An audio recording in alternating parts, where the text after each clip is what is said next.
may yahdihi fala mudilla lahu wa may yudlil fala hadiya lahu. Asyhadu an la ilaha illallah wahdahu la syarika lah wa asyhadu anna Muhammadan abduhu wa rasuluh. Allahumma sholli ala sayyidina Muhammad wa alihi washabihi ajmain. Amma ba'd. Para peserta kajian pediatrik, para guru besar, senior jemaah sekalian, alhamdulillahilladzi bi ni'matihi tatimmu sholihah. Kita berjumpa kembali dalam acara kajian buah pediatrik pada malam hari ini. Yang pada malam hari ini kita akan membahas lanjutan dari pembahasan kitab Pembatal Keislaman yang akan disampaikan oleh Ustadz kita Dr. Firanda Adija LCMA yang akan dipandu oleh moderator saya Bapak Budi Darmawan yang akan kita akan mulai sebentar lagi, namun saya akan membacakan terlebih dahulu adab kajian sebelumnya. Nah, bila ada pertanyaan mohon silakan dituliskan di kolom chat dan saya mohon pertanyaan yang berkaitan dengan tema pada malam hari ini. Dan mohon audio selama kajian di posisi mute dan bagi para akhwat agar mematikan tampilan videonya. Mohon memperhatikan kajian sampai selesai dan bila perlu dengan mencatatnya. Baik, kepada Ustaz Firanda, saya persilakan kepada Mas Gun. Bismillah. Assalamualaikum warahmatullahi wabarakatuh. Waalaikumsalam. Alhamdulillahi ala ihsani wa syukru lahu ala taufiqihi wa amtinani wa asyhadu an la ilaha illallah wahdahu la syarika lahu ta'ziman li sya'nih wa asyhadu anna Muhammadan abduhu wa rasuluhu da'ila ridwani. Allahumma shalli alaihi wa ala alihi wa ashabihi wa ikhwani. Para dokter yang dirahmati Allah Subhanahu wa taala, pada kesempatan kali ini kita akan bahas pembatal keislaman yang pertama yang telah disepakati oleh para ulama, yaitu berbuat syirik kepada Allah Subhanahu wa taala. Berbuat syirik kepada Allah Subhanahu wa taala, ya. Syirik. Syirik, asyirku billah, berbuat syirik kepada Allah, ya. Maknanya adalah taswiyatu ghairillah billah fima huwa min khasaisillah. Apa definisi syirik?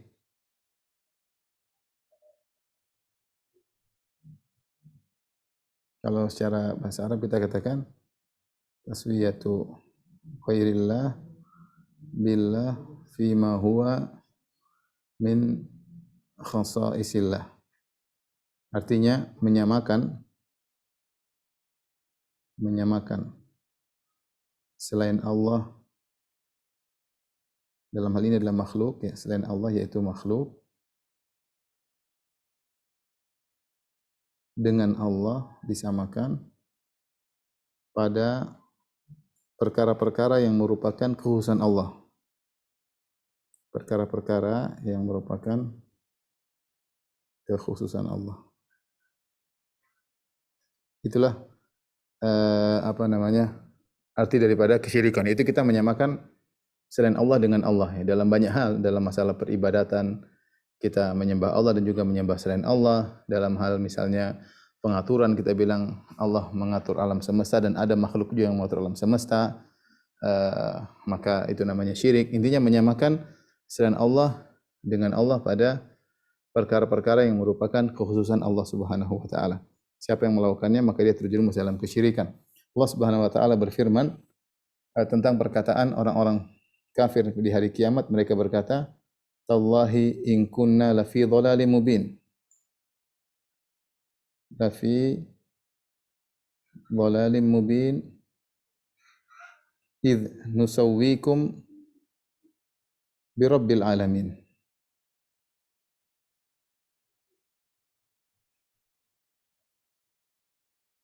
Kata mereka, sungguh kami dalam kesesatan yang nyata tatkala kami menyamakan kalian dengan Rabbul Alamin, ya. Tatkala ini penyesalan mereka di neraka jahanam, kami menyamakan kalian wahai sembahan-sembahan, menyamakan kalian dengan Rabbul Alamin, dengan Allah, ya. Allah juga berfirman, "Tsummal ladzina kafaru bi rabbihim ya'dilun." Ya. Tsummal ladzina kafaru bi rabbihim ya'dilun. Ya. kemudian orang-orang kafir menyamakan Allah dengan selain Allah Subhanahu wa taala. Ya, bi rabbihim ya'dilun maksudnya adalah menyamakan. Ya. Uh, makanya sesuatu yang disamakan dengan Allah disebut dengan an-nid, disebut dengan asyarik, disebut dengan al-mathil, yaitu sesuatu yang disamakan dengan Allah. Ketika ada seorang berkata kepada Nabi sallallahu alaihi wasallam, "Masya Allahu wa syi'ta," atas kehendak Allah dan kehendak engkau wahai Muhammad, maka Rasulullah SAW marah. Kata Rasulullah SAW,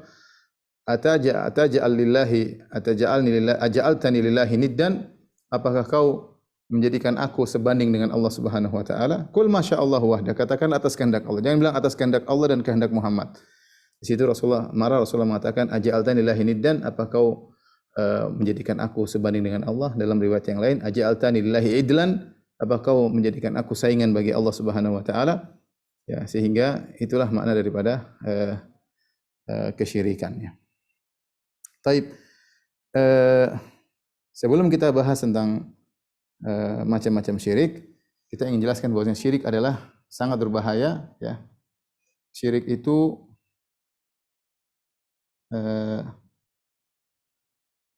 dosa terbesar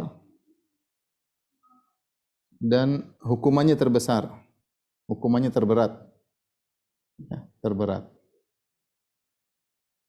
Kenapa syirik merupakan dosa terbesar? Ya, ada beberapa hal yang menjadikan syirik merupakan dosa terbesar. Karena syirik adalah merendahkan Allah. Intiqas, ya, merendahkan Allah. Ya.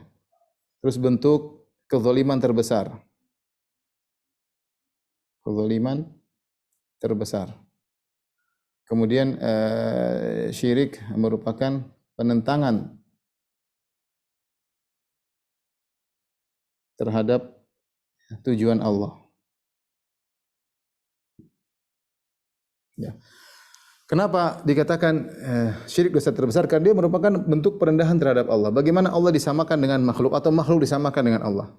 Kalau Allah disamakan dengan makhluk atau makhluk disamakan dengan Allah, berarti Allah turun level. Allah turun level, ya. Atau makhluk disamakan dengan Allah berarti merendahkan, berarti ada yang sama dengan Allah Subhanahu wa taala.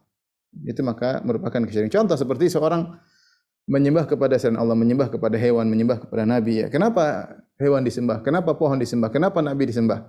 Ini adalah bentuk perendahan terhadap Allah. Karena seakan-akan bukan hanya Allah yang berhak disembah, makhluk juga berhak untuk disembah. Ya, dan ini merupakan perendahan terhadap Allah Subhanahu wa taala, ya. Perendahan terhadap Allah Subhanahu wa taala. Segala bentuk kesyirikan merupakan bentuk perendahan terhadap Allah Subhanahu wa taala. Makanya saya sampaikan merupakan kehinaan bagi orang-orang liberal yang menyatakan bahwasanya semua agama adalah sama, karena itu berkonsekuensi menyatakan bahwasanya penyembahan terhadap Rabbul Alamin, pencipta alam semesta, mau disamakan dengan penyembahan terhadap sapi, terhadap nabi, terhadap hewan, terhadap monyet, terhadap pohon, terhadap batu, ya, terhadap matahari, terhadap rembulan. Seluruhnya ini sapi, hewan, nabi, rembulan, matahari, batu, semuanya makhluk. Bagaimana kemudian kita menyamakan penyembahan terhadap pencipta alam semesta, Al-Khaliq, mau disamakan dengan penyembahan terhadap makhluk-makhluk, ya. Maka itu syirik adalah bentuk perendahan atau merendahkan Allah Subhanahu wa taala. Kemudian dia merupakan kezaliman terbesar. Allah Subhanahu wa taala berfirman, "Inna syirka la dzulmun azim." Inna syirka la dzulmun azim. Syirik adalah kezaliman yang sangat besar, sebagaimana perkataan Luqman kepada putranya, ya. Ya bunayya la tusyrik billah, wahai putraku jangan kau berbuat kesyirikan kepada Allah. Inna syirka la dzulmun azim, sungguhnya syirik adalah kezaliman paling besar. Kenapa kezaliman adalah menurut bahasa Arab adalah wad'u syai' fi ghairi mawdhi'ihi, meletakkan sesuatu tidak pada tempatnya, itu namanya zalim. Apa itu adil? Adil adalah meletakkan sesuatu pada tempatnya, itu namanya adil. Meletakkan sesuatu pada tempatnya, bukan penyamaan, ya. Adil itu bukan menyamakan, tapi adil adalah meletakkan sesuatu pada tempatnya, itulah adil, ya. Meletakkan sesuatu tidak pada tempatnya adalah kezaliman, ya. Yang dijunjung oleh syariat Islam adalah keadilan, bukan persamaan. Karena persamaan dua hal yang berbeda itulah kezaliman. Seperti menyamakan lelaki dengan wanita dalam segala hal, itu zalim. Bagaimana mau disamakan laki-laki dengan wanita sementara kodratnya memang berbeda, ya. Demikian juga meletakkan sesuatu tidak pada tempatnya, itu adalah kezaliman. Kenapa syirik dikatakan kezaliman terbesar? Karena bagaimana seorang meletakkan ketundukan kepada makhluk. Meletakkan ketundukan kepada makhluk. Peribadatan itu tidak boleh diletakkan kepada makhluk. Ibadah itu hanyalah harus diserahkan kepada pencipta alam semesta. Pencipta alam semesta. Makanya ketika Nabi ditanya, ya, dalam hadis ditanya, ya Rasulullah, ayu dzambin a'zam? Ya Rasulullah, dosa apa yang paling besar? Kata Nabi SAW, anta ja'ala lillahi niddan wa huwa khalaqak. Dosa paling besar adalah kau mengambil tandingan bagi Allah padahal yang ciptakan kamu hanyalah Allah saja. Ya, bagaimana engkau beribadah kepada makhluk sementara yang menciptakan kamu hanyalah Allah Subhanahu wa taala? Kalau seandainya engkau diciptakan oleh makhluk, kau diciptakan oleh pohon juga, atau Allah dengan pohon bekerja sama menciptakan kamu, silakan sembah pohon, enggak ada masalah.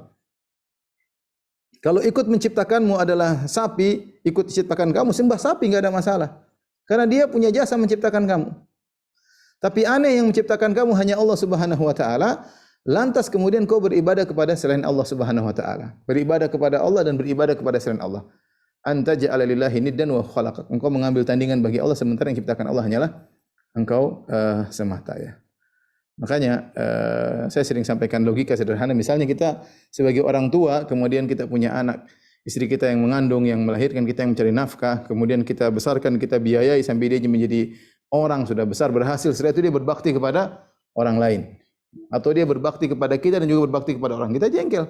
Itu orang siapa? Enggak ikut ngurusin kamu, enggak ikut mengandung kamu. Kenapa kau berbakti sama dia? Ya. Menyamakan baktimu kepada orang tuamu dengan orang tersebut, itu siapa orang tersebut? Ya, seperti itu. Allah Subhanahu wa taala menciptakan kita dari tidak ada menjadi ada. Allah yang memberikan kita kehidupan, Allah memberikan sarana prasarana, Allah memberikan kita kesehatan dan yang lain, kemudian kita beribadah kepada makhluk yang sama dengan kita, bahkan lebih hina daripada kita. Ini adalah adzlamuz zulm, kezaliman yang paling besar, meletakkan suatu tidak pada tempatnya. Dan sungguh aneh, setan begitu menghiasi manusia sehingga terkadang manusia bukan menyembah yang selevel dengan dia, bahkan yang lebih rendah daripada dia, menyembah makhluk-makhluk jamadat, benda-benda mati atau hewan-hewan yang tidak berakal. Menyembah sapi, menyembah monyet, menyembah ikan, menyembah batu, menyembah pohon, menyembah matahari, menyembah rembulan. Ya.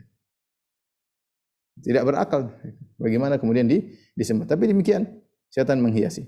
Maka syirik adalah kezaliman yang paling besar. Kemudian syirik adalah dosa besar karena bentuk penentangan terhadap tujuan Allah. Allah menciptakan kita untuk menyembah Allah Subhanahu wa taala.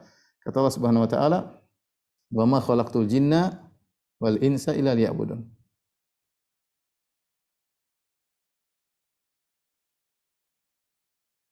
Tidaklah aku menciptakan jin dan manusia kecuali untuk beribadah kepadaku. Ternyata itu tujuan Allah menciptakan kita. Ternyata kita malah kita beribadah kepada selain Allah Subhanahu wa taala, ya.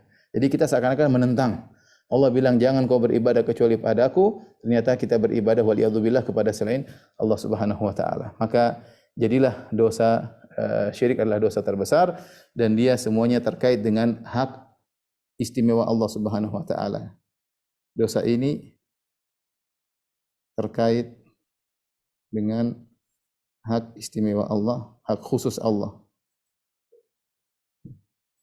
Ya, yaitu hanya Allah yang berhak disembah, kita malah menyembah kepada selain Allah Subhanahu wa taala. Adapun dosa-dosa yang lain seperti membunuh, berzina, semua berkaitan dengan hak hamba, bukan hak Tuhan. Semua berkaitan dengan hak hamba. Ya, kita membunuh orang, durhaka kepada orang tua, berzina dengan orang lain. Ini pada dasarnya berkaitan dengan hak hamba, ya.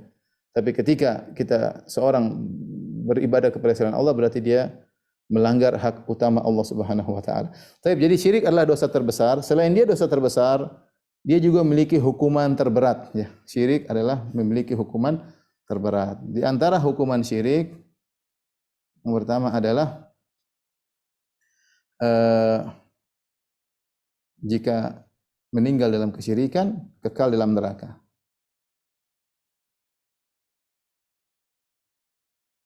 Maka kekal dalam neraka. Syirik akbar maksudnya. Ini di antara menunjukkan syirik adalah dosa sangat besar. Kemudian tentunya konsekuensi dari ini bahwasanya surga haram baginya. Tidak mungkin dia masuk surga kecuali onta bisa masuk dalam lubang jarum. Innal ladzina kadzdzabu bi ayatina wastakbaru anha la tufattahu lahum abwabus sama wa la yadkhulunal jannata hatta yalijal jamalu fi sammil khiyat. Sungguhnya orang-orang yang sombong dan mendustakan ayat-ayat kami, dia tidak akan masuk surga hatta yalijal jamalu fi sammil khiyat, sampai onta segede itu bisa masuk dalam lubang jarum baru bisa masuk surga. Mustahil. Ini ungkapan orang Arab untuk menunjukkan kemustahilan. Bagaimana onta segede itu bisa masuk dalam jarum lubang jarum yang sangat kecil, itu mustahil. Berarti orang yang meninggal dalam kondisi syirik tidak bakalan masuk surga selama-lamanya. Innahu may yusyrik billahi faqad harramallahu alaihil jannah. Sungguhnya siapa yang berbuat syirik maka haram baginya surga, wa ma'wahun nar, dan tempat kembali neraka. Wa ma dzalimin min ansar, dan tidak ada penolong bagi orang-orang yang berbuat kesyirikan. Kemudian di antaranya ya ketika dia berbuat syirik, dosa-dosanya gugur seluruhnya ya. Ketika berbuat syirik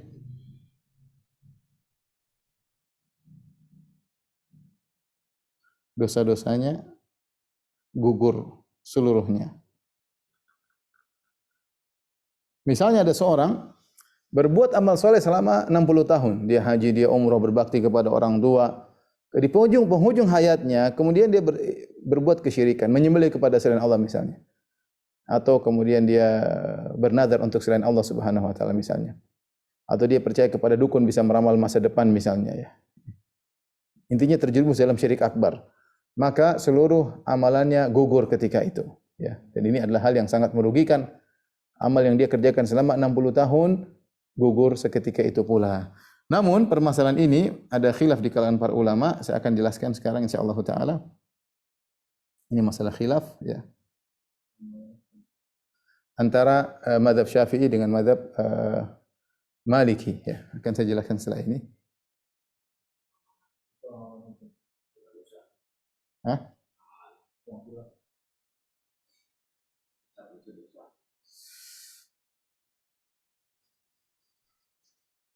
Ya, kita akan amalannya gugur ya. Ya.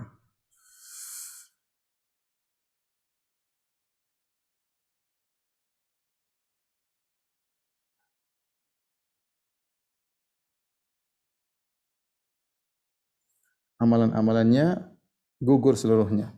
Tapi ini ada khilaf di kalangan para ulama ya. Saya akan jelaskan insyaallah taala. Baik.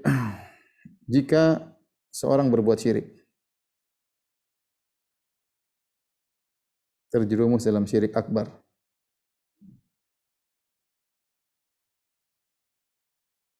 ada dua kondisi ya. Yang pertama adalah meninggal dalam kondisi syirik.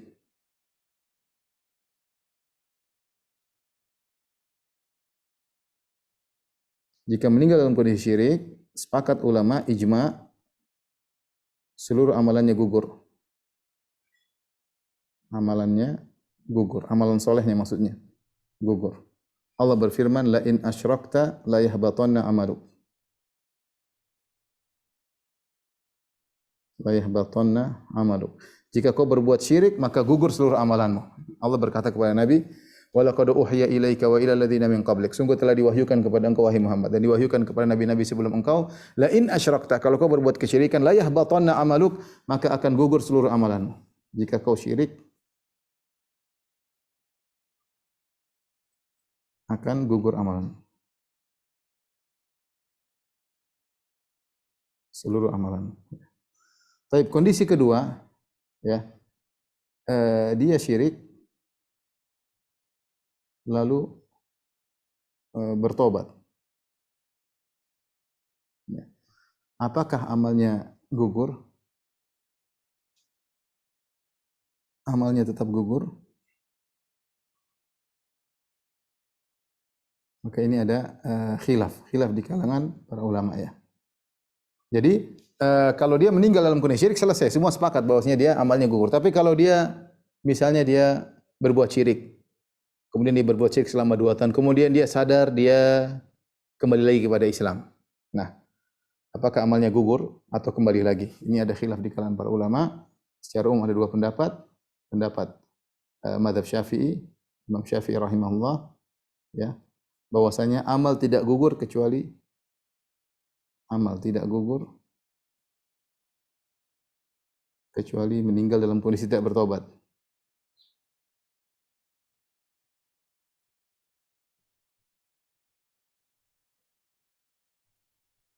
Adapun pendapat Imam Malik rahimahullahu taala, begitu syirik langsung gugur. Meskipun bertobat setelah itu,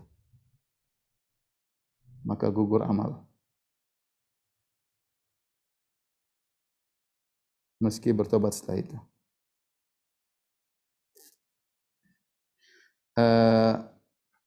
Contoh sederhana.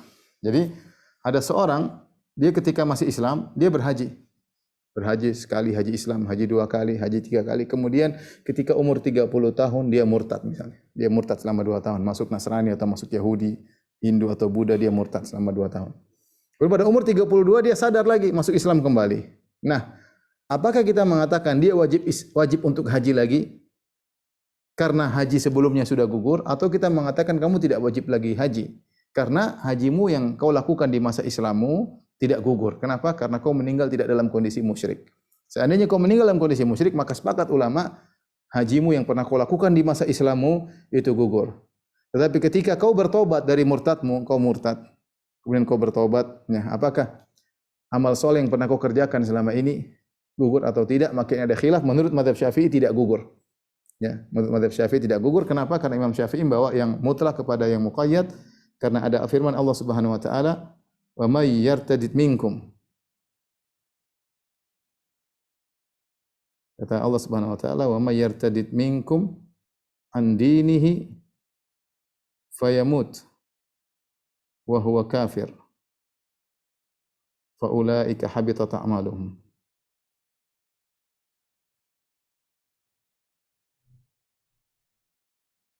Wa ulaika ashabun nari hum fiha khalidun.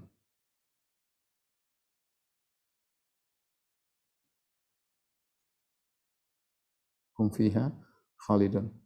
Tapi Imam Syafi'i mengatakan, yang amalnya gugur ketika berbuat syirik adalah yang meninggal dalam kondisi musyrik. Kata Allah, "Wa may yartadid minkum an dinihi." Siapa yang murtad dari agamanya, fayamut wa huwa kafir. Kemudian dia meninggal dalam kondisi kafir.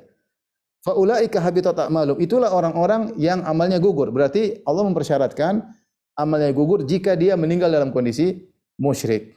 Ini pendapat Imam Syafi'i. Sehingga dia membawa ayat ini ayat mutlak, ya,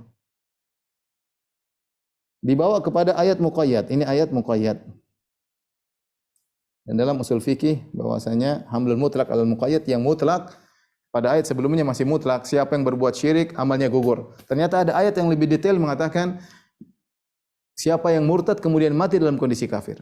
Nah, berarti dibawa yang mutlak kepada yang muqayyad. Ini menurut mazhab Syafi'i.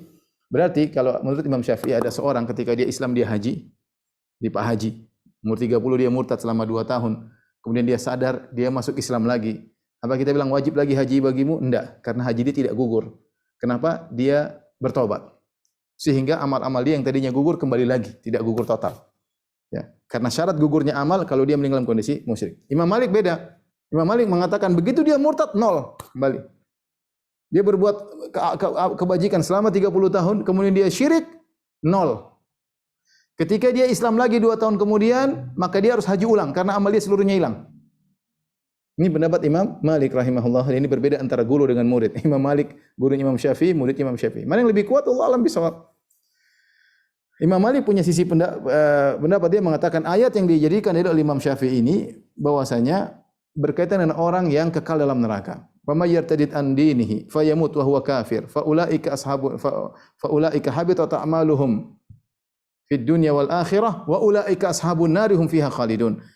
Barang siapa yang murtad kemudian meninggal dalam kondisi kafir, mereka orang-orang yang gugur amalannya di dunia dan akhirat, dan mereka adalah penghuni neraka jahanam, kekal dalam neraka. Ayat ini dikatakan berkaitan dengan orang yang kekal dalam neraka. Tapi kalau orang yang taubat, tetap saja amalannya gugur, ya, sehingga khilaf di kalangan para ulama. Allah alam bisawab. Pendapat Imam Syafi'i cukup kuat, namun ini khilaf di kalangan ulama. Intinya di antara bahayanya syirik yang ingin saya sampaikan, orang yang melakukan syirik amalannya gugur seluruhnya. Berbeda dengan dosa yang lain. Kalau orang berbuat zina, tidak menggugurkan amal yang lain. Seorang makan riba, tidak menggugurkan amalan yang lain. Seorang membunuh orang lain, dia tidak menggugurkan amal yang nanti ditimbang oleh Allah pada hari kiamat kelak. Seorang berdurhaka kepada orang tuanya, dia melakukan dosa, tapi tidak menggugurkan amal yang lain. Tapi kalau syirik menggugurkan amal yang lain, seluruhnya total. Ya, seluruhnya total akan gugur. Ini menunjukkan tentang bahayanya dosa kesyirikan karena akan menggugurkan amal soleh.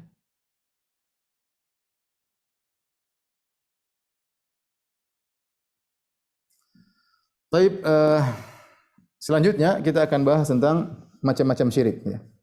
Bisa di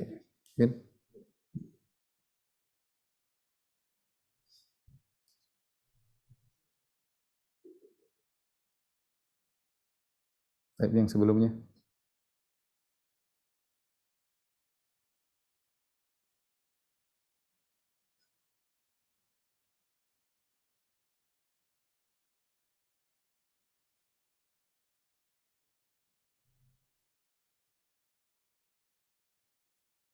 Seorang yang bertobat dari syirik maka dia harus mengulangi syahadatnya karena dia telah melakukan pembatal keislaman. Ya, dia melakukan batal Islam maka dia harus mengulangi syahadatnya untuk menunjukkan dia masuk Islam kembali. Ya.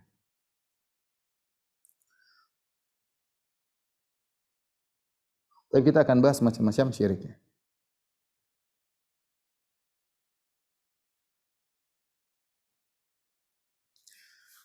Syirik ada dua, secara umum ada syirik akbar, ya. Ada syirik asgar.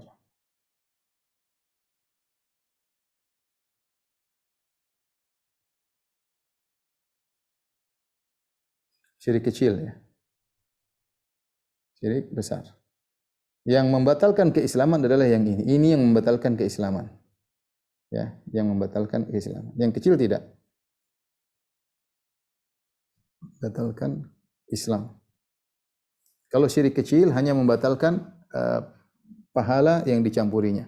Maka apa perbedaan antara syirik besar dan syirik kecil? Kita tulis ini perbedaannya. Sudah kita singgung tadi. Ya. Perbedaannya. Ya.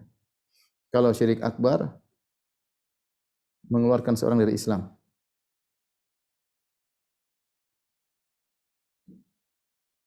Kalau syirik kecil tidak mengeluarkan.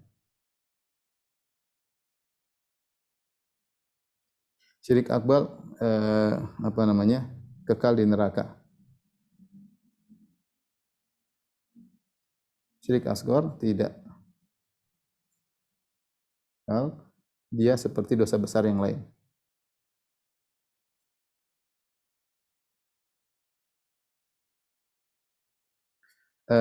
Syirik kecil syirik besar tidak akan diampuni. Jika meninggal dalam kondisi syirik akbar. Innallaha la yaghfiru ayyushraka bihi, Allah tidak mengampuni dosa kesyirikan. Wa yaghfiru ma duna dzalika liman yasha. Syirik kecil mungkin diampuni.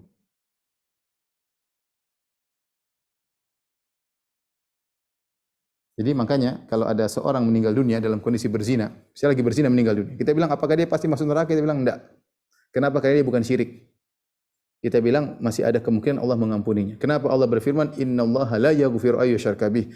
Allah tidak mengampuni dosa syirik, wa yaghfiru ma duna dzalika liman yasha, dan Allah mengampuni dosa selain syirik bagi yang Allah kehendaki. Mau dia dosa berzina meninggal, merampok ditembak polisi meninggal, ya, atau dia lagi minum khamar kemudian mati, atau dia lagi atau dia mati bunuh diri, ya. Atau dia lagi durhaka sama orang tua kemudian dia meninggal dunia, atau dia lagi narkoba kemudian meninggal. Ini semua dosa-dosa besar. Atau dia bunuh orang kemudian dia dibunuh. Dosa besar. Apakah orang yang meninggal dalam kondisi su'ul khatimah seperti ini kita bilang pasti masuk neraka? Jawabannya tidak.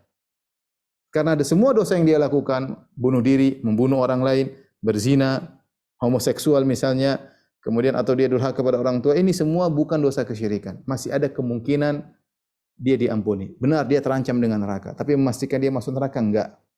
Karena Allah yang mengatakan wa yaghfiru ma duna dzalika liman yasha. Allah mengampuni dosa selain kesyirikan. Tapi kalau ada orang mati dalam kondisi musyrik, ya kita bilang neraka. Allah tidak akan ampuni. Meninggal dalam kondisi Nasrani, meninggal dalam kondisi Yahudi, meninggal dalam kondisi Hindu, meninggal dalam kondisi Buddha, meninggal dalam kondisi minta kepada ruh-ruh, meninggal dalam kondisi menyembelih kepada jin. Ini musyrik syirik akbar, kalau dia meninggal dalam kondisi demikian tidak akan diampuni selama-lamanya, ya. Maka dia kekal dalam neraka jahanam. Ini perbedaan antara syirik akbar dengan syirik kecil. Dan syirik kecil juga merupakan dosa besar. Ini juga dosa besar. Jangan disangka dosa kecil. Ini juga dosa besar. Hanya disebut dengan kecil untuk membedakan antara ini tidak mengeluarkan seorang dari Islam, adapun syirik akbar mengeluarkan seorang dari Islam. Secara umum syirik ada dua, syirik akbar dan syirik asghar. Syirik akbar inilah yang kita bahas membatalkan keislaman seorang, adapun syirik kecil tentunya tidak. Nah, apa saja macam-macam syirik akbar kita akan bahasnya. Windy.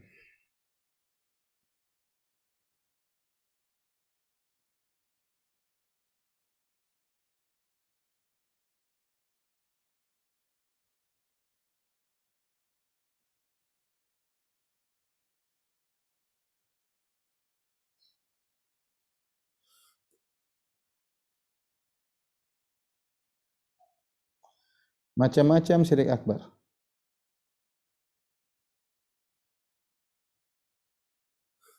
Ikhwan dan akhwat yang dirahmati Allah Subhanahu wa taala, para pemirsa, para dokter yang dirahmati Allah Subhanahu wa taala.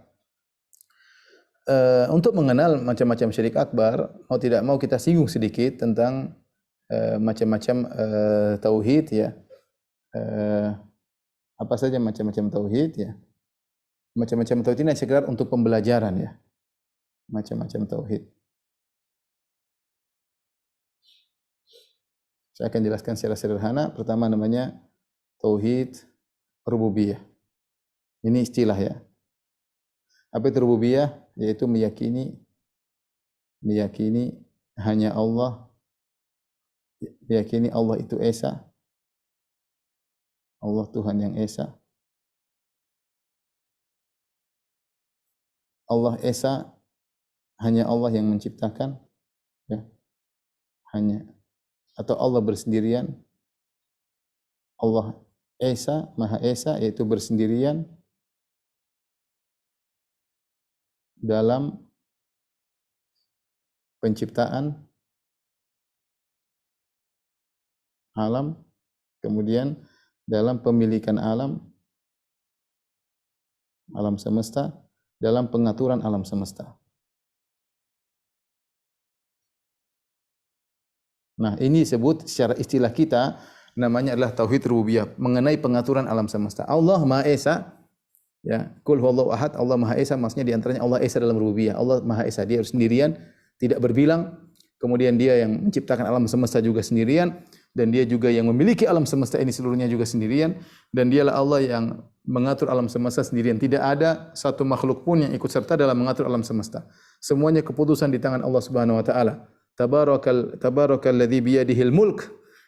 Segala maha suci Allah yang di tangannya segala kerajaan, ya. Wa huwa ala kulli syai'in qadir, maha kuasa atas segala sesuatu. Ini namanya tauhid rububiyah, istilah. Ya, baik. Yang kedua, istilah namanya tauhid uluhiyah atau tauhid al-asma wa sifat. Tauhid al-asma wa sifat. Sifat. Apa maksudnya tauhid al-asma wa sifat? Yaitu Allah Maha Esa dalam sifat-sifatnya. Namanya pun demikian karena nama Allah mengandung sifat-sifat. Artinya tidak ada sesuatu pun yang sifatnya menyamai sifat-sifat Allah. Menyamai sifat-sifat Allah.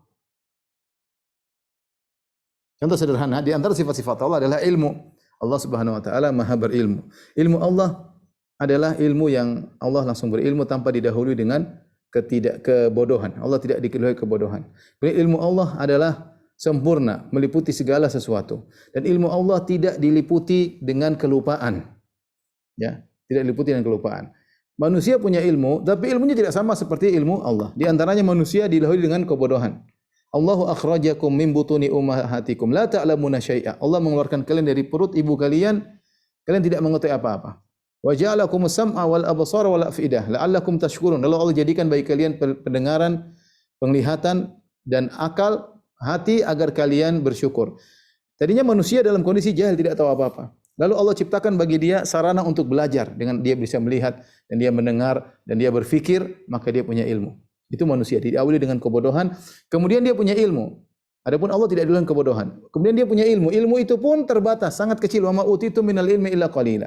Kalian tidak diberi ilmu kecuali hanya sedikit. Bahkan ketika kita disuruh bahas tentang ruh, kita tidak tahu padahal ruh ada dalam tubuh kita. Bagaimana ruh ini hakikatnya? Tercipta dari unsur apa? Bagaimana dalam tubuh? Besarkah, kecilkah, tinggikah? Bagaimana, kenapa dia bisa tersebar dalam tubuh? Ya, dan kita yakin ada ruh dalam tubuh kita. Tapi kita tidak mengerti sama sekali tentang ruh tersebut, menunjukkan ilmu kita sangat terbatas. Kemudian yang ketiga, ilmu kita ya'tarihi nisyan, ditimpa dengan namanya lupa.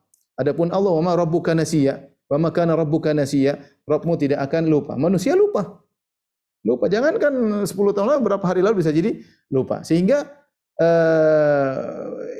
ilmu Allah tidak sama dengan ilmu manusia. Nah, kalau ada yang mengatakan ilmu manusia sama dengan ilmu Allah, inilah syirik. Jadi namanya tauhid ala semua sifat, maksudnya Allah sifatnya maha sempurna. Yang ketiga namanya tauhid al-uluhiyah. Ini sederhana saja ya, sebenarnya bahasanya panjang, tapi kita ingin menyederhanakan. Tauhid uluhiyah maksudnya apa? Hanya Allah yang berhak disembah. Allah Esa, yaitu hanya Allah yang berhak disembah. Kenapa tauhid rububiyah dan tauhid asma sifat ini mengkonsekuensikan tauhid uluhiyah, konsekuensi. Artinya apa? Jika siapa yang berhak disembah sih? Yang berhak disembah itu yang rububiyahnya, dia Maha Esa dalam rububiyah dan Maha Esa dalam asma sifat. Karena dia yang menciptakan alam semesta, dan dia yang memiliki alam semesta, dan dia mengatur alam semesta, dan sifatnya maha sempurna, maka dia yang berhak untuk disembah. Maka penyembahan tidak berhak kecuali hanya kepada Allah. Siapa yang menyembah kepada selain Allah, maka dia telah berbuat kesyirikan. Nah, ketika kita tahu macam-macam tauhid, maka kita juga bisa tahu macam-macam syirik. Saya lanjut, macam-macam syirik. Kalau begitu, macam-macam syirik.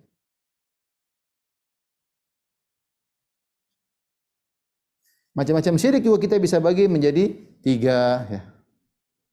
Perhatikan, pertama, syirik terkait tauhid rububiyah.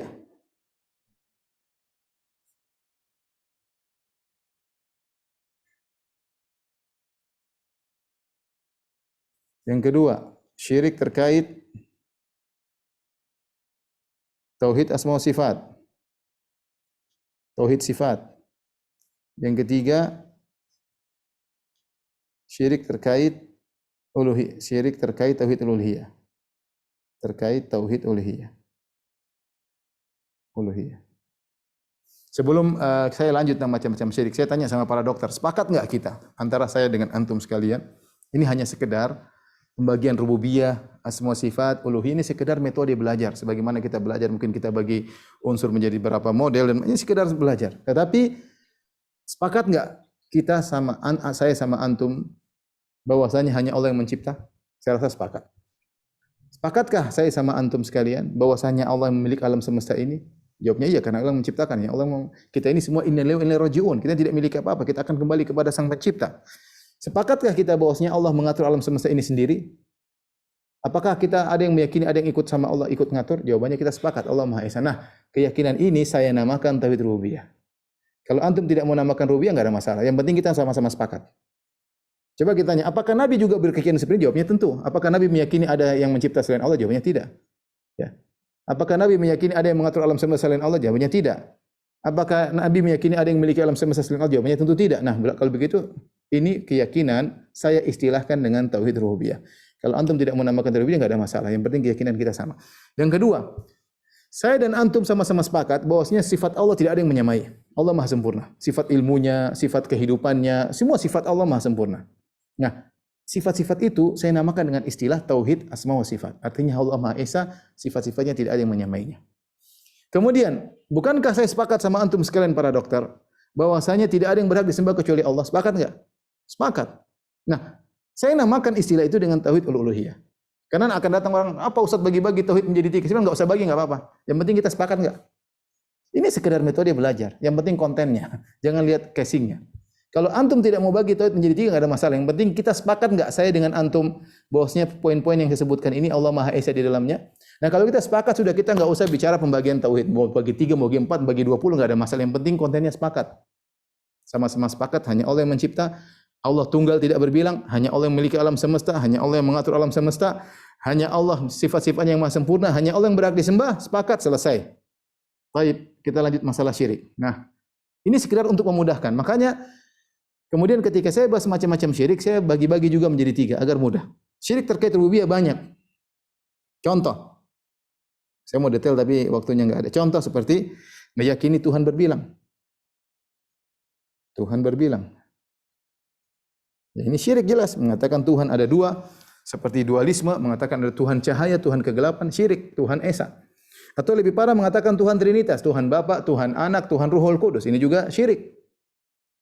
Syirik berkait dengan tauhid rububiyah. Atau meyakini ada yang ikut, ada yang mengatur sebagian alam.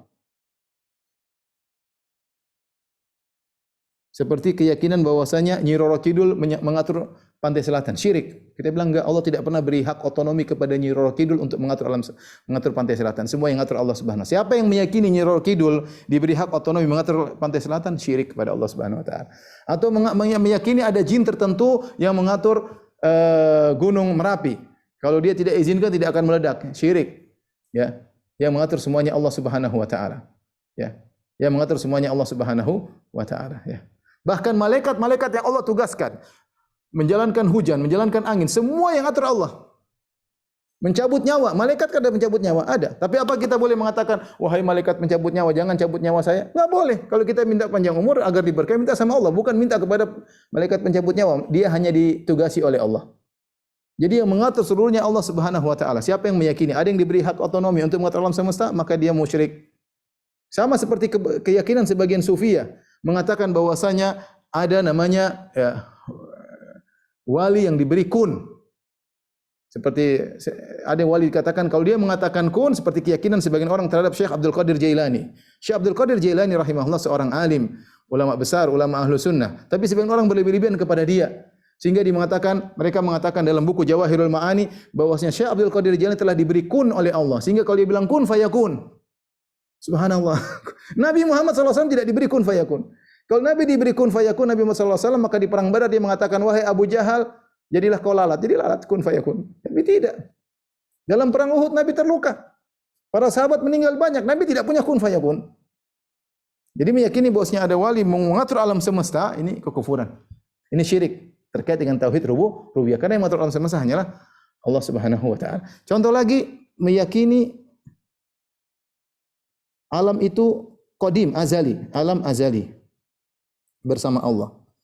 Ini keyakinan sebagian ahli filsafat. Jadi kalau kita umat Islam, Allah dulu sendirian, kana Allah wa lam yakun syai'un ghairahu. Dulu Allah sendirian, kemudian Allah ciptakan makhluk. Makhluk dari tidak ada menjadi ada. Datanglah sebagian ahli filsafat yang ini terpengaruh dari Aristoteles, kemudian Plato, kemudian mengalir kepada sebagian ahli filsafat yang bernisbah kepada Islam, yang meyakini bahwasanya alam semesta ini qadim azali bersama Allah. Jadi tidak ada namanya Allah dulu baru alam, enggak ada. Allah dan alam bersamaan. Allah dan alam bersamaan. Nah, ketika Allah dan alam bersamaan berarti alam tidak diciptakan oleh Allah bersamaan. Kalau diciptakan harusnya tidak ada menjadi ada. Namun mereka dengan syubhat akal yang terkena pada otak mereka, ini ada pembahasan yang khusus, sehingga mereka meyakini alam azali bersama Allah, sama-sama tidak didahului dengan ketiadaan. Nah, apa itu namanya azali? Azali itu tidak didahului dengan ketiadaan. Seperti Allah. Allah tidak didahului dengan tiada kemudian menjadi ada. Tapi Allah sudah ada sejak zaman azali. Seluruh makhluk dari tiada menjadi ada. Nah, sebagian orang ahli filsafat mengatakan tidak. Alam semesta azali bersama keazalian Allah Subhanahu wa taala. Kok bisa demikian? Mereka punya syubhat. Tapi saya tidak ingin bahas syubhat mereka. Intinya ini adalah contoh syirik terkait dengan tauhid rububiyah. Ya. Baik. Syirik terkait dengan semua sifat, tauhid semua sifat seperti contoh musyabbihah, ya. Musyabbihah yang menyatakan sifat Allah sama seperti makhluk.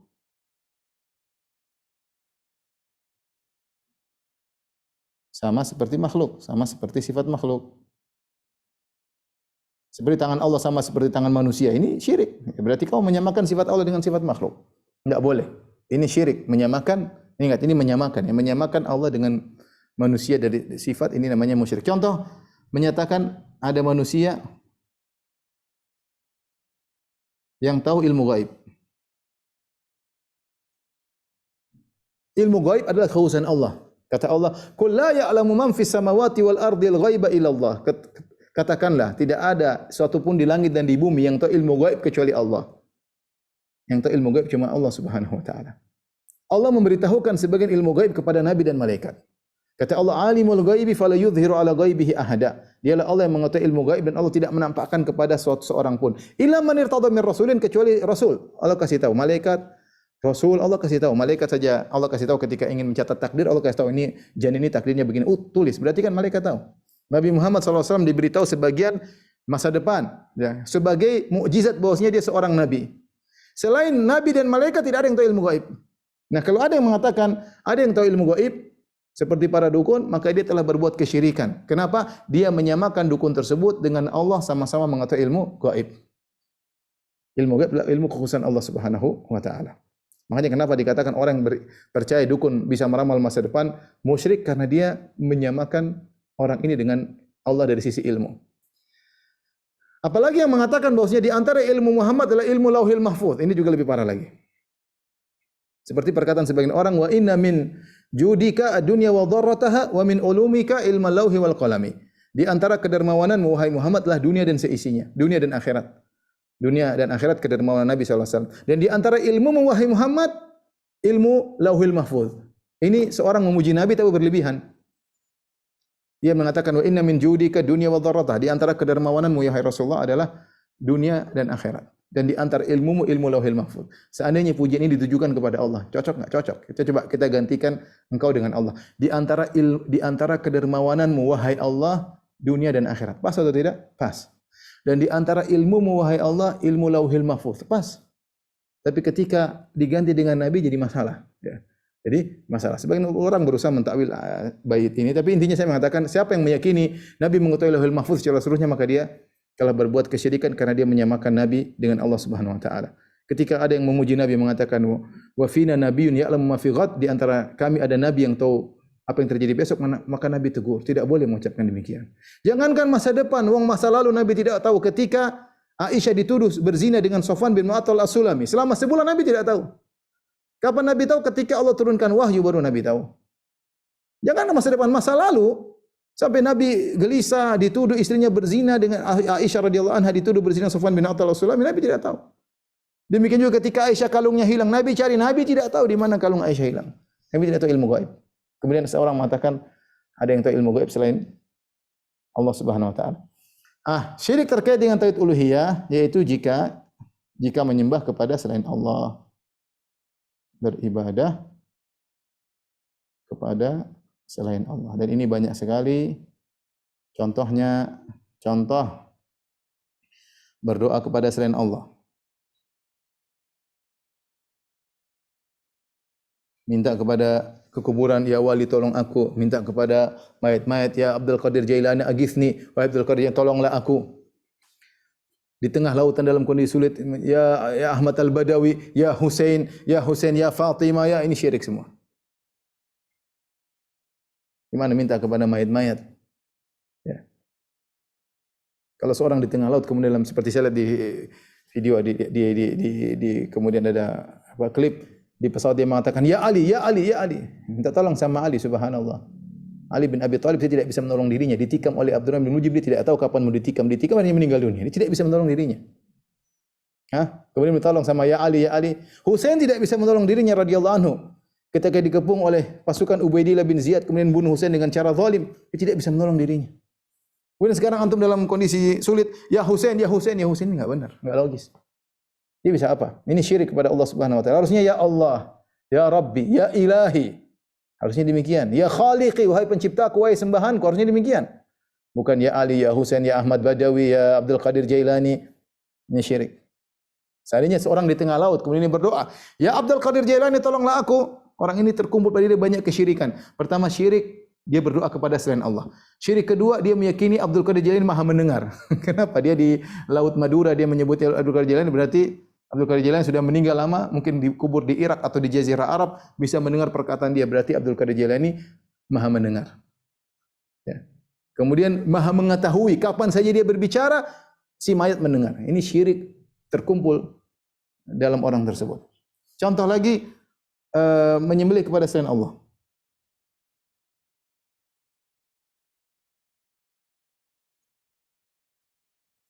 Ya, la'anallahu man dzabah li ghairillah. Allah melaknat orang yang menyembelih kepada selain Allah. Menyembelih adalah ibadah. Makanya kita ada namanya ibadah akikah, menyembelih kepada Allah Subhanahu wa taala. Kita ada namanya akidah hewan kurban, kita menyembelih kepada selain Allah Subhanahu wa taala. Kita namanya ada hadyu, ketika kita haji kita ada namanya hewan kita sembelih untuk Allah Subhanahu wa taala. Ini semua adalah ibadah yang sangat agung. Kata Allah, fasholli rabbika wanhar. Salatlah kepada Rabbmu dan menyembelih untuk Allah Subhanahu wa taala. Nah, kalau ada orang menyembelih untuk jin supaya dia tidak diganggu, supaya rumahnya aman, dia telah berbuat syirik kepada Allah Subhanahu wa taala. Allah melaknat orang yang menyembelih kepada selain Allah Subhanahu wa taala, ya. Ini macam-macam syirik besar, ya. Tentu masih banyak contohnya, tapi ini sekedar sedikit contoh yang saya sampaikan bahwasanya siapa yang terjerumus dalam kesyirikan seperti ini, maka telah batal Islamnya dan dia harus Islam kembali, harus bertauhid kembali, bersyahadah kembali agar dia kembali kepada Islam. Adapun syirik-syirik kecil maka jenisnya juga banyak, namun bukanlah pembatal keislaman, maka kita tidak bahas pada kesempatan kali ini. Ini saja para dokter yang rahmati Allah Subhanahu wa taala, sedikit yang saya sampaikan. Kalau ada yang bertanya saya persilakan. Wallahu taala alam bisawab. Insyaallah, alhamdulillahirrahmanirrahim, barakallahu fikum wa jazakallahu khair atas penjelasan Ustadz Firanda mengenai topik pembatal keislaman. Berikut contoh-contohnya yang tadi telah kita dengarkan bersama. Baik, saya akan mulai dengan sesi tanya jawab. Ya. Saya ulangi kembali, mohon pertanyaan pada kajian hari ini yang berkaitan dengan topik pada malam hari ini, ya. Saya mencoba mengumpulkan beberapa pertanyaan. Saya mohon izin, saya akan share screen.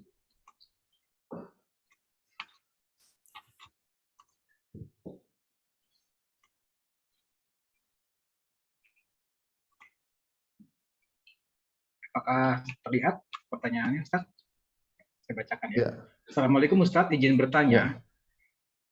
Jika kita tidak menyadari pernah berbuat syirik sampai meninggal, apakah akan diampuni dosa-dosanya karena tidak tahu? Lalu bagaimana jika kita masih hidup tapi menyadari melakukan pembatalan keislaman? Apakah harus syahadat ulang di hadapan saksi atau bagaimana? Jika seorang Waalaikumsalam, jika seorang tidak mengetahui tentang suatu kesyirikan, tentu dia beruzur, dia tidak tahu, ya. Dia tidak tahu, tidak ada yang mengingatkan, namanya beruzur. Itu di antara hal-hal yang menjadikan seorang beruzur meskipun terjerumus dalam dosa. Jika dia tidak tahu itu adalah suatu dosa, dia tidak tahu itu adalah kesyirikan, maka insyaallah dapat uzur, ya. Dia dapat uzur di sisi Allah Subhanahu wa taala. Lain halnya kalau dia sudah tahu dia melakukan batal keislaman, ya, maka dia bersyahadah, ya, tidak harus di hadapan orang lain. Dia bersyahadah mengucapkan asyhadu alla ilaha illallah asyhadu anna muhammadar rasulullah, maka dia bertobat, maka sudah cukup, ya. Kecuali kalau orang tahu dia ternyata murtad misalnya, maka dia perlu untuk bersyahadah di hadapan orang agar orang tahu dia sudah berubah status kembali. Tapi kalau tidak ada yang tahu, hanya dia sendiri yang terjerumus dalam syirik akbar, maka cukup dia bersaksi di hadapan Allah Subhanahu wa taala, ya. Wallahu alam bisawab. Syukran, Ustaz.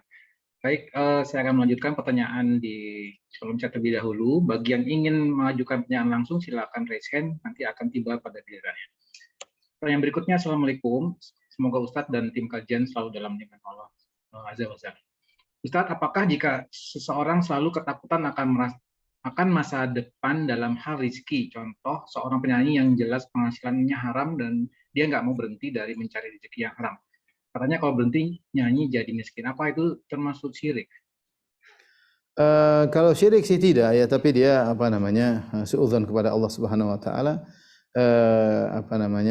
dan dia mendahulukan hawa nafsunya, ya, sehingga dia tetap bertahan di atas perbuatan dosa, ya.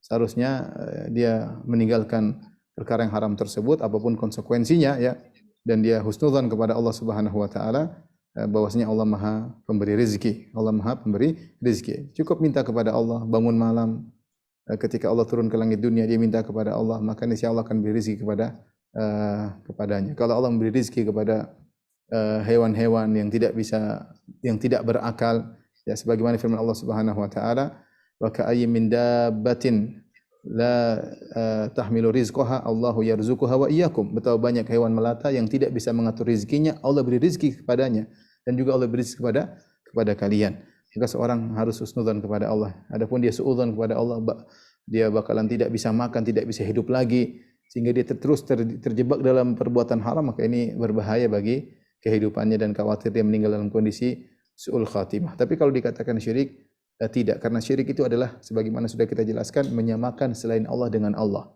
Menyamakan selain Allah dengan Allah itu baru namanya syirik. Dalam hal ini dia tidak menyamakan sesuatu dengan Allah Subhanahu wa taala. Cuma dia terjerumus dalam perkara yang haram. Allah alam bisawab. Baik, Ustaz. Baik, selanjutnya. Assalamualaikum, bismillah, izin bertanya. Saat mimpi gigi copot, saya ingin menghilangkan kesyirikan karena menganggap akan ada yang mati dalam keluarga terdekat. Bagaimana cara membuang pikiran gigi copot akan ada yang mati dan bagaimana cara bertaubatnya? Seperti ini adalah mungkin kita bilang tatoyur, yaitu mengkait-kaitkan sesuatu yang tidak ada kaitannya ya. Ini ya sudah, kita tidak usah, kita cuekin saja ya. Kalaupun ada yang meninggal, kebetulan kita tidak mengatakan bahwasanya gigi patah kemudian pasti ada yang meninggal ya. Saya juga dulu pernah mimpi gigi patah, waktu itu tidak ada juga yang meninggal ya, tidak ada. Ya, tapi kalau kita bawa jadi pikiran kemudian jadi macam-macam ya, maka khawatirnya terjerumus dalam tatayur ya. Jadi tidak perlu kita berpikir jauh ya, kita cuekin saja ya. Bukan berarti kalau ada gigi yang tanggal berarti kemudian pasti ada yang meninggal. Wallahu a'lam bishawab. Baik, saya akan mempersilahkan untuk peserta yang mengajukan pertanyaan langsung. Saya persilahkan Ibu Neneng ya. Silakan Ibu Neneng. Assalamualaikum. Assalamualaikum warahmatullahi wabarakatuh. Semoga Ustadz dan keluarga Allah berikan kesehatan dan Allah jaga Ustadz. Ustadz, setelah anak tadi ikuti ceramah Ustadz, Masya Allah, kita berarti harus berjuang sampai hidup kita untuk melawan kesyirikan, termasuk ria juga Ustadz berarti. Dan yang mau anak tanyakan Ustadz, misalkan ada seseorang gitu ya, bukan misalkan ada seseorang mengatakan kok ini hujan ya, kok ini cuacanya panas. Terus kalau kita meyakinin bahwa katanya ini bakal ada hujan, itu berarti itu apa syirik apa bukan Ustadz? Itu aja Ustadz yang saya tanyakan Ustadz. Jazakillah khairan Ustadz. Mengenai tentang ciri-ciri hujan, ya, kalau itu adalah suatu perkara ilmiah yang bisa dipelajari seperti adanya mendung, kita bilang mendung biasanya hujan ya. Itu tidak jadi masalah. Misalnya angin, ini ciri-ciri hujan. Misalnya hawa mulai panas. Ini suatu hal yang bisa dipelajari, bukan suatu khurafat, bukan suatu tatoyur. Allah berfirman, wa huwa alladhi yursilur riyaha bushram baina yaday rahmatih. Bahkan Allah mengatakan, dialah Allah yang mengirim angin sebagai mukaddimah akan turunnya hujan. Jadi Allah sendiri mengatakan, angin tanda adanya apa? Hujan. Jadi di antara ilmu untuk mengetahui adanya hujan, ya, ilmu yang bisa dipelajari seperti melihat mendung, angin, mungkin perubahan cuaca, atau seperti tadi mungkin panas, saya nggak tahu, ditanya kepada ahlinya. Jika itu memang merupakan ciri-ciri akan datangnya hujan, kita boleh mengatakan mungkin sebentar lagi hujan. Itu tidak memastikan, tapi kita bilang biasanya kalau sudah ada begini, biasanya adalah hujan karena itu adalah suatu yang nyambung dan logis dan bisa dibuktikan secara ilmiah. Maka itu bukan bagian daripada kesyirikan. Dan ada hal-hal seperti itu yang secara ilmiah bisa kita buktikan. Adapun khusus hujan tadi Allah yang sebutkan dalam Al-Qur'an, wa huwa alladzi yursilur riyaha busyran baina yaday rahmatih. Dialah Allah yang telah mengirimkan angin sebagai mukaddimah, sebagai pembuka dari rahmatnya, itu dari hujan yang akan Allah turunkan. Wallahu a'lam bishawab. Baik, saya akan melanjutkan ke pertanyaan dalam kolom chat. Assalamualaikum Ustaz. Ada yang menanyakan bagaimana hukumnya dengan seorang muslim yang pernah protes atau mempertanyakan takdir Allah, dan setelah dia bertobat apakah amal ibadahnya sebelumnya tetap diterima Allah?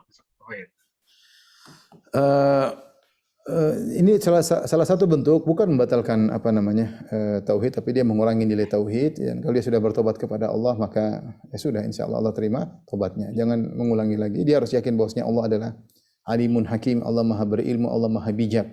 Dan apa yang Allah takdirkan pasti ada hikmah di baliknya. Ya, tidak perlu dia suudzon kepada Allah Subhanahu wa taala, tapi hendaknya suudzon kepada diri sendiri. Karena apa yang Allah putuskan, apa yang ditetapkan adalah yang di atas hikmah Allah Subhanahu wa taala. Dan seorang berdoa kepada Allah Subhanahu wa taala, as'aluka ridha ba'dal qada. Di antara kita doa ya as'aluka ridha ba'dal qada. Itu ya Allah aku minta keridhaan setelah keputusanmu. Karena betapa sering jiwa ini meronta seakan-akan tidak menerima dengan takdir Allah, maka kita butuh minta agar hati kita diatur oleh Allah. Kita mengatakan as'aluka ridha ba'dal qada. Ya Allah aku mohon kepada Engkau agar bisa ridha dengan takdirmu. Allah alam bisawab.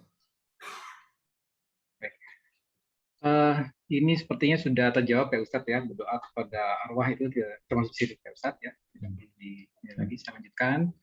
Ya, Assalamualaikum, bolehkah kita meminta bantuan Ustadz atau Kiai untuk pengobatan seperti sakit dan lain, apakah itu termasuk syirik?